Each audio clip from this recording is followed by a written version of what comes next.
sur ma chaîne My Cooking.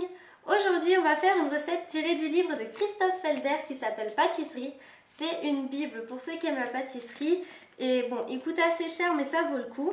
Donc nous on va faire la recette verrine chocolat framboise. Si ça vous a plu et que vous voulez voir mes nouvelles vidéos, abonnez-vous à ma chaîne et sinon laissez-moi un petit commentaire, ça me fait toujours plaisir. Voilà, donc c'est parti pour la recette.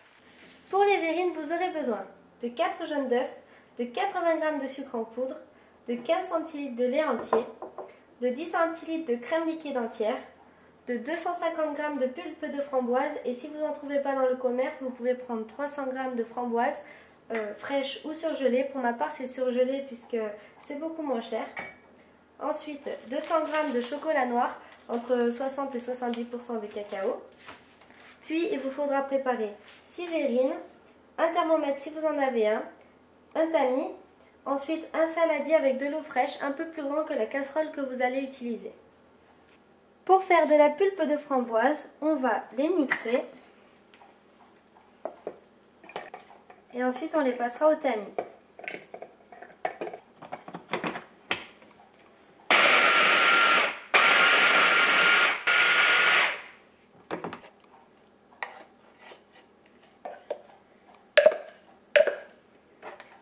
Cette étape est assez longue mais quand même indispensable pour enlever tous les pépins.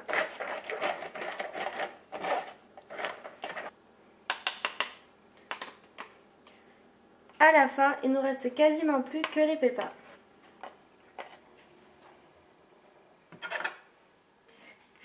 Surtout rincez bien le tamis puisqu'on va s'en servir dans la suite de la préparation. Autre étape assez longue, on va hacher le chocolat.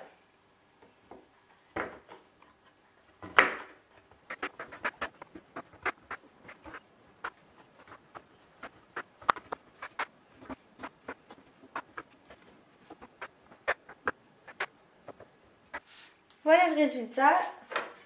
Ensuite, mettez de côté quelques morceaux sympas. Ce sera pour la décoration des crèmes.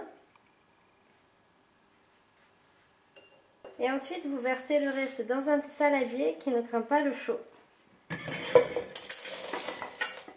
On va pouvoir commencer la préparation. Alors, dans un premier temps, on met les 4 jaunes d'œufs et le sucre. Et on va blanchir les œufs. Si vous n'avez pas de robot, vous mettez dans un saladier et à l'aide d'un fouet à la main ou alors un fouet électrique, vous remuez.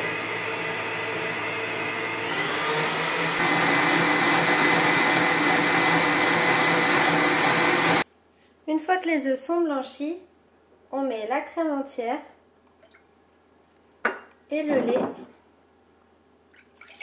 dans la casserole et on porte tout ça à ébullition.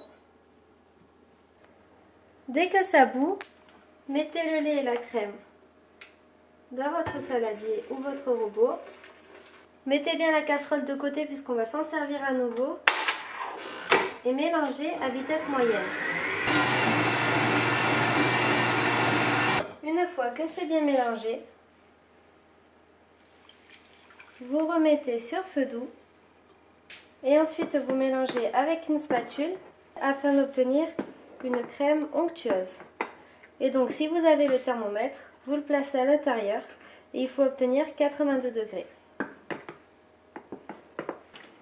Surtout mélangez bien partout pour ne pas que votre crème cuise. Les 82 degrés sont atteints, on va vite stopper la cuisson. Et on verse sur le chocolat et on remue assez vivement.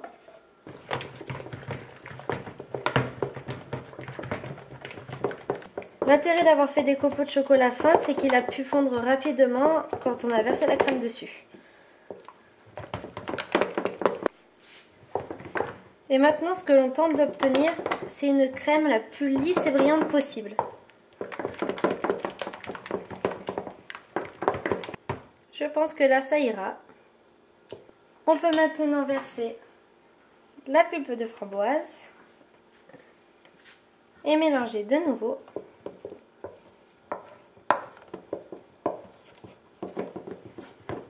Et maintenant, à l'aide d'un mixeur plongeant, on va affiner la préparation.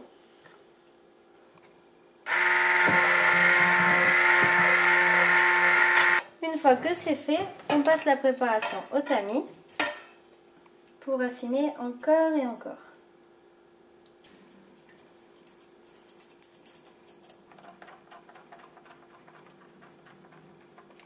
Maintenant que notre préparation est affinée, lissée et brillante, on va pouvoir remplir les verrines. Si vous avez une petite louche, c'est parfait, mais pour moi, ce sera avec une cuillère.